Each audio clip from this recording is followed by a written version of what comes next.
Pernah nggak sih kamu merasa seperti terus-menerus disedot energinya oleh orang toksik? Entah itu teman, rekan kerja, bahkan mungkin keluarga sendiri. Tapi, bagaimana caranya menghadapi mereka tanpa kehilangan jati diri?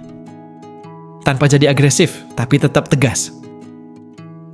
Hari ini, kita akan bahas 7 trik psikologi stoik yang bisa kamu gunakan untuk menghadapi orang toksik. Bahkan menghancurkan pengaruh mereka tanpa membakar dirimu sendiri. Karena menghancurkan mereka bukan soal menyerang, tapi soal bertahan dan tetap utuh.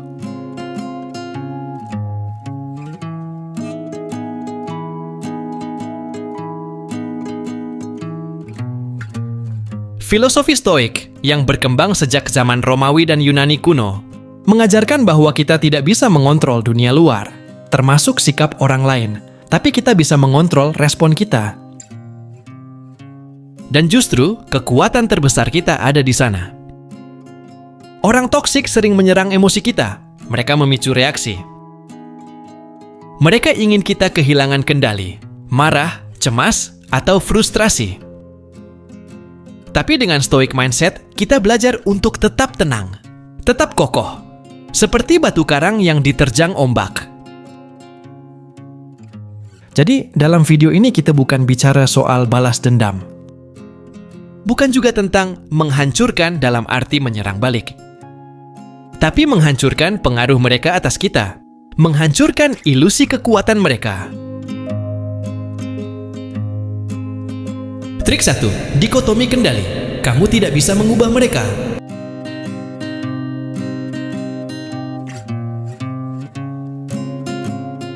Trik pertama dan paling mendasar adalah konsep dikotomi kendali, inti dari stoikisme. Kita harus sadar, ada hal yang bisa kita kontrol, dan ada yang tidak. Dan orang toksik, mereka ada di luar kendali kita. Bayangkan kamu memegang 2 lingkaran. Satu kecil, itu adalah hal-hal yang bisa kamu kontrol. Pikiranmu, sikapmu, nilai-nilaimu. Lingkaran kedua, lebih besar, berisi hal-hal yang tidak bisa kamu kontrol. Ucapan orang lain, sikap mereka, masa lalu, bahkan reaksi mereka terhadapmu. Begitu kamu sadar bahwa kamu tidak bisa mengubah orang toksik, kamu berhenti mencoba.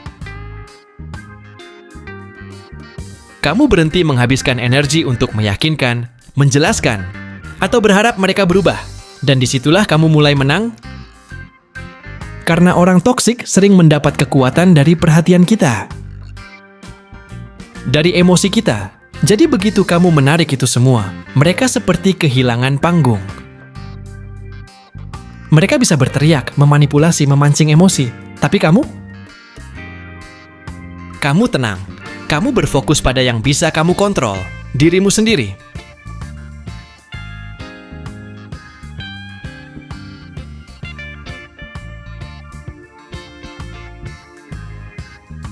Trik 2. Premeditatio malorum.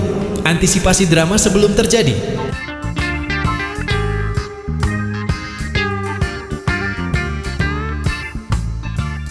Trik kedua adalah teknik mental yang disebut premeditatio malorum.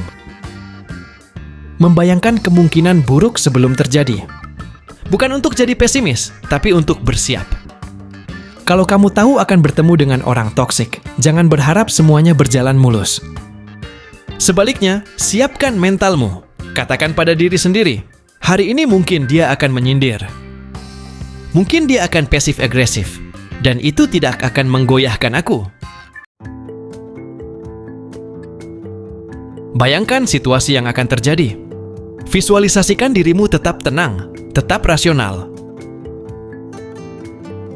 Seperti Seneca bilang, orang bijak tidak akan terkejut oleh apapun. Dengan latihan ini, kamu mengurangi kekuatan kejutan mereka. Kamu sudah siap, dan ketika mereka melakukan drama mereka, kamu hanya tersenyum tipis dan berkata dalam hati, "Aku sudah melihat ini datang." Kekuatan orang toksik sering datang dari ketidaksiapan kita. Tapi kalau kamu sudah siap, mereka kehilangan senjatanya.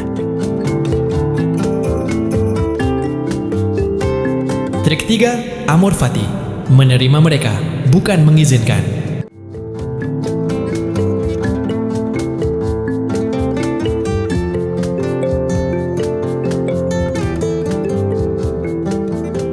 Amor fati artinya cinta pada takdir.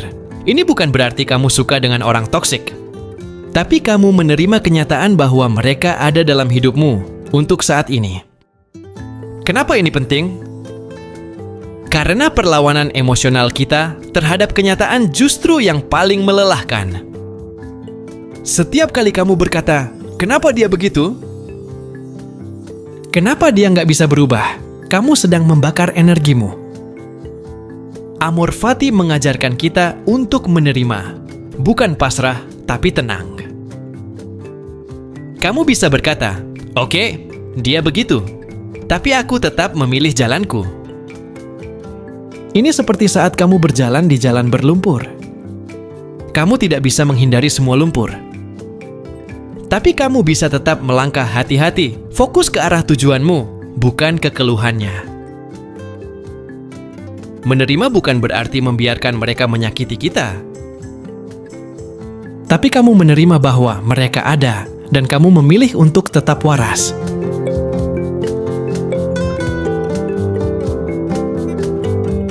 Trik 4. Apatia. Tetap netral, jangan beri bensin ke api.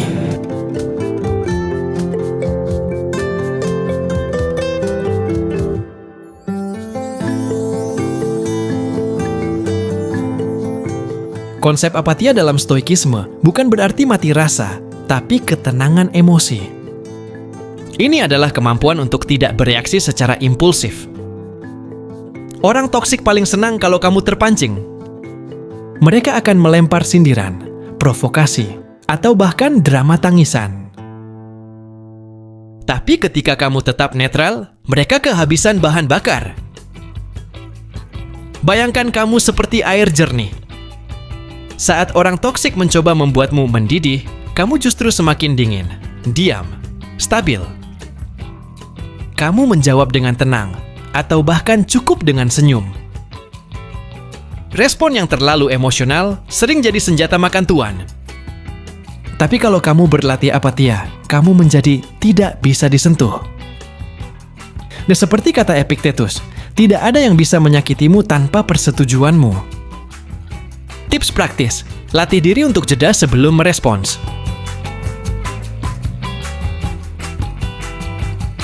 Tarik napas, hitung 3 detik sebelum menjawab pesan yang memancing. Terkadang, keheningan adalah bentuk kekuatan tertinggi.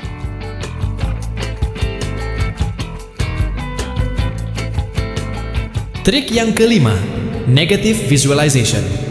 Lihat dampaknya. Jika kamu terjebak,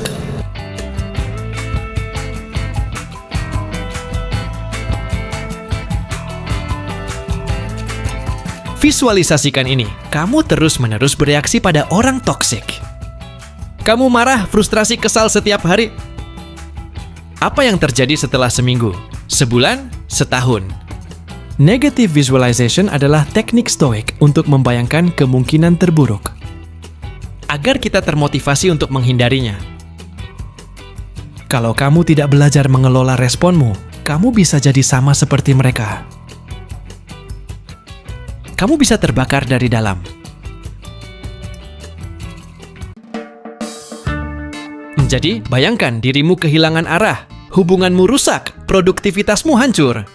Semua karena kamu tidak bisa mengatur reaksimu terhadap satu orang toksik. Ini bukan untuk menakut-nakuti, tapi untuk memotivasi.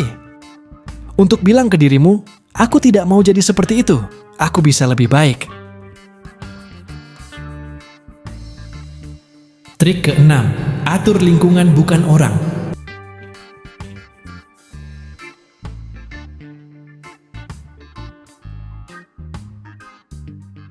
Stoik mengajarkan bahwa kita bisa mengatur hidup kita lewat tindakan, bukan lewat keluhan. Jadi kalau kamu tidak bisa mengubah orang toksik, ubah sekitarmu. Bisa jadi dengan membatasi pertemuan, atau memilih jam tertentu untuk komunikasi.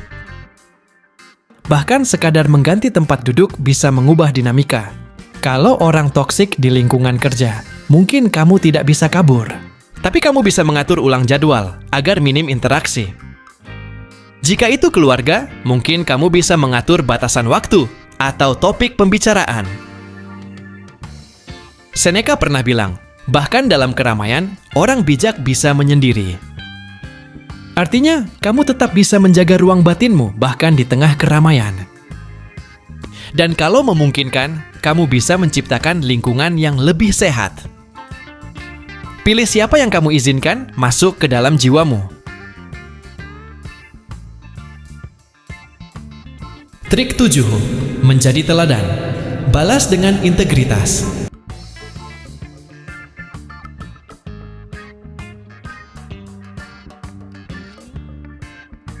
Trik terakhir, dan mungkin yang paling elegan. Hancurkan orang toksik dengan menjadi lawan atau kebalikannya dari mereka. Kalau mereka penuh drama, kamu jadi tenang. Kalau mereka memanipulasi, kamu jujur. Kalau mereka menebar gosip, kamu bicara langsung. Orang toksik tidak tahan dengan seseorang yang konsisten, yang tidak bisa dipancing, yang tidak main permainan mereka. Marcus Aurelius bilang, cara terbaik membalas orang jahat adalah dengan tidak menjadi seperti mereka. Ini bukan hanya soal moral, tapi soal psikologi. Ketika kamu berdiri kokoh dengan integritas, kamu menciptakan standar baru, dan itu menantang mereka. Lambat laun, mereka akan bosan, karena kamu tidak memberi apa yang mereka cari. Kamu adalah cermin yang memantulkan siapa mereka sebenarnya. Dan seringkali, itu cukup untuk membuat mereka mundur. Jadi, menghadapi orang toksik bukan soal siapa yang lebih keras, tapi siapa yang lebih stabil, lebih sadar, lebih punya arah. Dengan 7 trik stoik ini, kamu bisa menghancurkan pengaruh orang toksik. Tanpa harus menghancurkan dirimu sendiri. Karena ingat, mereka mungkin mencoba menyalakan api dalam hidupmu. Tapi kamu punya pilihan untuk jadi kayu kering yang mudah terbakar atau jadi batu karang yang diam dan tetap kuat. Kalau kamu suka pembahasan seperti ini, jangan lupa like, subscribe, dan bagikan ke temanmu yang juga sedang menghadapi orang toksik. Tulis di komentar, trik mana yang paling kamu butuhkan sekarang? Sampai jumpa di video berikutnya. Tetap tenang, tetap kuat. Stay stoic.